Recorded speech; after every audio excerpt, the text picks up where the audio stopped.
मराठी साहित्य गोव्यात होऊन गेले. ज्यांनी जे ग्रंथ रचले ते महाराष्ट्राच्या कुठल्याही साहित्यिकाच्या तोडीचे होते. पहिलं नाव आहे पूर्ण प्रकाशानंद किंवा नायक स्वामी असं त्यांना म्हणत असत, शंकर मंगेश करंडे. तसंच त्यांचं शिष्य त्यानंतर कवी व्यंकट, त्यानंतर रामचंद्र मल्हार सुटणकर, संत सोहेबा तर आपल्याला माहिती आहेत सगळ्यांना. विठ्ठल केरीकर ज्यांनी अमर भोपाळी ही नंतर मग दुसऱ्या महाराष्ट्रातल्या शाहीर विठ्ठलाच्याच नावावर गेली, परंतु ती लिहिली होती आपल्या केरीकर यांनी, विठ्ठल केरीकर यांनी. त्याला सारवाकर असं म्हणत असत. त्यानंतर मग महेश्वर पंत सुटणकर, शिवराम, तुम्हाला एक मुद्दाम का सांगता येईल शेवटी कळेल तुम्हाला, शिवराम शास्त्री सुटणकर, कृष्णभट वानकर. कृष्णभट वानकरांचं नाव मराठी संगीत नाटकाचे जनक म्हणून घेतलं जातं. ती दरवर्षी डोंगरीला रामनवमीला नाटकात दिसत आणि एक वर्षी त्यांचं नाटक पाहायला अण्णासाहेब किर्लोस्कर पोचले. त्यांनी ती बघितलं आणि त्यांना प्रेरणा मिळाली आणि त्यांनी नंतर मग संगीत शाकुंतल नाटक लिहिलं. किंवा हे सगळे लोक कोण होते हो? आतापर्यंत मी नावं जी वाचली त्याच्यात एकही डवळीकर नाही, एकही पेरेकर नाही, एकही परब नाही. हे कोण आहेत सगळे? आता जे मराठी गोव्याची भाषा नाही असं म्हणतात, मराठी भाषा नव्हे असं म्हणतात, मराठी भायली तिला महाराष्ट्रात हाकलली पाहिजे, त्यांचे जे पूर्वज, त्यांचे जे पूर्वज किंवा किती खोटं हे केलेलं आहे बघा. म्हणजे गोव्यात मराठी नव्हतीच, फक्त कोकणी होती हा दावा त्यांनी केला. हा केव्हा केला तर 1961 मध्ये. 1961 पूर्वी सर्वत्र मराठी, इथल्या ग्रामसंस्था होत्या ज्याला कोमुनिदाद म्हणतात, त्याचा कारभार सगळं मराठीमधून चालायचा. शाळा सगळ्या मराठीच होत्या, एकही कोकणी शाळा नव्हती.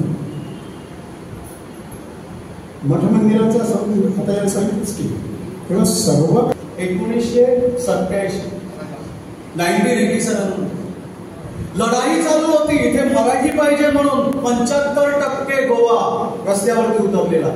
त्यात महाराष्ट्राचे नव्हते, आमचे पूर्वज होते, आमचे आजोबा, वडीलधारी माणसं होती, सगळी रस्त्यावरती येऊन मराठीसाठी आंदोलन करत होते आणि आम्ही त्यांच्याच वंशज. आज जर आमचे कोणी लोक जर म्हणतात की मराठी आपली नाही, तर ते त्यांचे पूर्वज नसतील. असे भरपूर दाखले देऊ शकतो. असे दोन चमू उभे राहिले. एका बाजूला धर्मांध लोक उभे राहिले, कारण त्यांना द्वेष होता मराठीचा, कारण त्यांना माहित होतं की ही कोकण्यांची भाषा मराठी आहे, त्यांच्या धर्माची भाषा आहे, तिला विरोध केला पाहिजे. महाराष्ट्राचं नाव त्यांनी उगाच त्याला चिटकवलं, पण मुळात त्यांचा जो विरोध आहे तो धर्मांध विरोध आहे. आम्ही कदापि विसरायचं नाही. एका बाजूला आले कोकणी म्हणून, त्यांना देवनागरी कोकणी अपेक्षित नव्हती, त्यांना अपेक्षित होती ती त्यांची धर्माची भाषा रोमी कोकणी. लक्षात घेण्यासारखा विषय आहे. आणि एका बाजूला होते मराठी पाहिजे म्हणून आमचे पूर्वज. गोमंतकातील सर्व समाज आहेत ते मराठा म्हणून स्वतःला घोषित करतात, हो की नाही? कितीतरी आमचे समाज आहेत ज्यांच्या समाज नावामध्ये काय आहे? मराठा आहे. अरे मी म्हणतो आमचा बाप जर मराठा आहे तर आई आमची मराठीच आहे. दर्जा प्राप्त करून घेतल्याशिवाय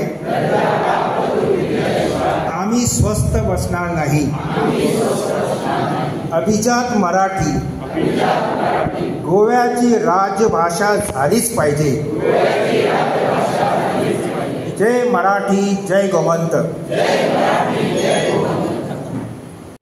श्री मच्छिंद्र चारी, श्री गणेश गावडे, श्री दिलीप शिर्लेकर, श्री प्राध्यापक नारायण महाले, या मेळाव्याचे निमंत्रक नितीन फळदेसाई, माझ्या मुरगाव तालुक्यातील समितीचे पदाधिकारी श्री विजय हजारे सरचिटणीस, परशुराम गणाचारी खजिनदार, राजेश रेडकर सहसचिव, कमिटी सदस्य नितीन फळदेसाई, यतीन बोरकर, अशोक मांद्रेकर, उदय फडते उपाध्यक्ष, सविता सातर्डेकर, भक्ती खडपकर, किशोर कोचरेकर, दत्ता गणपत नाईक, विठोबा तिनेकर, प्राध्यापक नारायण महाले, संजू कोरगावकर उपाध्यक्ष, इथं उपस्थित असलेले सर्व मराठी प्रेमी साहित्यिक,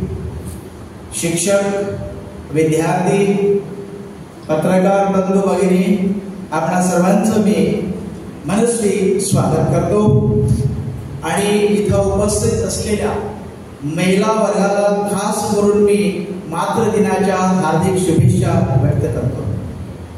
जगात माय मानतो मराठी.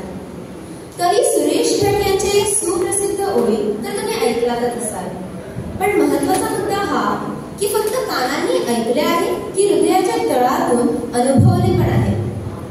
मला जाणीव आहे की इथं उपस्थित सर्वांची मातृभाषा मराठीच आहे असे नाही, पण तरीही मनात कुठेतरी या पवित्र भाषेप्रती दडलेल्या प्रेमाने आपल्याला इथं खेचून आणलेले आहे. मराठी ही फक्त एक भाषा नव्हे तर गोवा व महाराष्ट्राच्या हृदयाची धडक आहे.